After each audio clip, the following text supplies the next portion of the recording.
जय श्री कृष्ण। राधे राधे। आप सभी का भोले भक्ति चैनल पर स्वागत है। आज हम श्रवण करेंगे कार्तिक मास महात्म्य का 16वां अध्याय। यहाँ तक कि कथा सुनने के पश्चात महाराज पृथु ने महर्षि नारद जी को श्रद्धा से प्रणाम कर कहा, हे महामुनि, कार्तिक मास में भगवान विष्णु की पूजा का महात्म्य सुनकर मुझे बड़ा आनंद आया। हे ऋषिवर, अब यह बताइए कि इस माह में किस अन्य देवता की पूजा भी होती है? यदि होती है तो उसका क्या विधान है?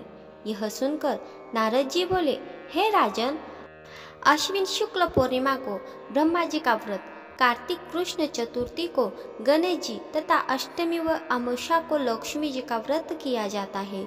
जो कुंवारी कन्याएं सुयोग्य वर की इच्छा से कार्तिक मास की चतुर्थी को गणेश जी का कर्क चतुर्थी व्रत करती है, उन्हें सुयोग्य वर की प्राप्ति होती है। यदि विवाहित स्त्री इस व्रत को करे तो उसका सुहाग अटल रहता है।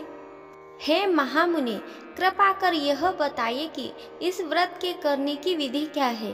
राजा पृथु ने पूछा, राजन, व्रत करने की इच्छुक कन्या अथवा स्त्री को चाहिए कि वह प्रातःकाल स्नानादि से निवृत्त हो, चंदन से गणेश जी का पूजन करे, फिर सायंकाल में भी गणेश जी का पूजन करके चंद्रमा के उदय होने पर उसे अर्घ्य दे, तत्पश्चात भोजन ग्रहण करे। हे राजन, सद्वा स्त्री को अपने सुहाग की रक्षा के लिए यह व्रत अवश्य करना चाहिए।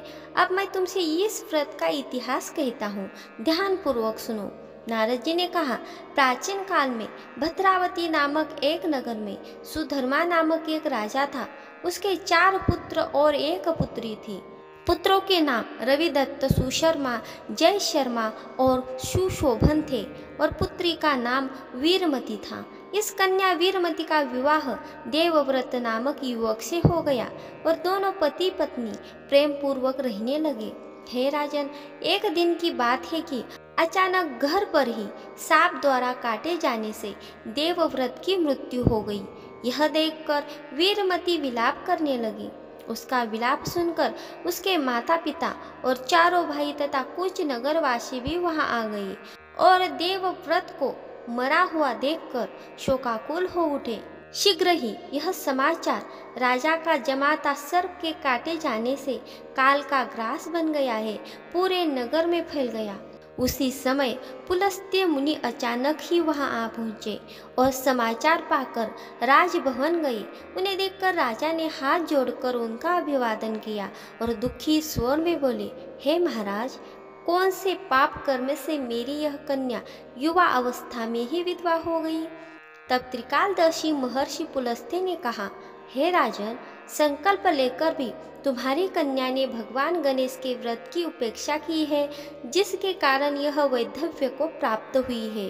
हे राजन, रिद्धि सिद्धि के दाता गणेश जी की जो उपेक्षा करता है वह इसी प्रकार कष्ट पाता है। इस संदर्भ में मैं तुम्हें एक प्राचीन इतिहास सुनाता हूँ।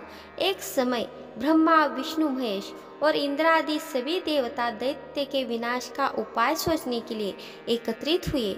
उस समय ब्रह्मा जी ने कहा कि गणेश चतुर्थी का व्रत संपूर्ण विपत्तियों का विनाश करने वाला है। तब सभी देवताओं ने कार्तिक के कृष्ण पक्ष की चतुर्थी का व्रत किया, जिससे दैत्यों पर विजय प्राप्त हुई।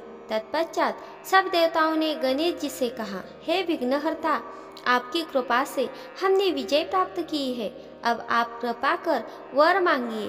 तब श्री गणेश जी ने कहा, हे देवो, यह वरदान दो कि जो स्त्री कार्तिक शुक्ल पक्ष की चतुर्थी का व्रत पूरी श्रद्धा और भक्ति से करे, उस पर सभी देवों की कृपा हो और उसका सुहाग चिरंजीवी हो। देवताओं ने ऐसा ही वरदान दिया। इसलिए हे राजन, यह व्रत सभी सद्वा स्त्रियों को करना चाहिए।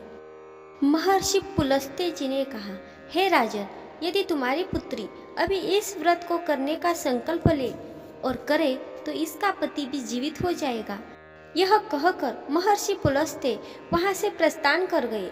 तत्पश्चात राजा ने अपने जमाता का शव तेल में सुरक्षित रखवा दिया।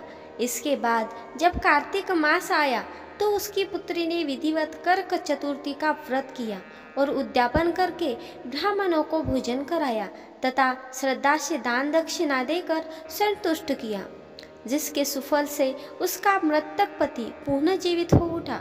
श्री नारद जी ने कहा, हे राजन, जो मनुष्य श्रद्धा पूर्वक और विधि विधान से गणेश जी का पूजन करते हैं तथा व्रत रखते हैं, वे हर प्रकार के सुख भोग कर अंतकाल में देवलोक को जाते हैं। विघ्नहर्ता श्री गणेश की जय।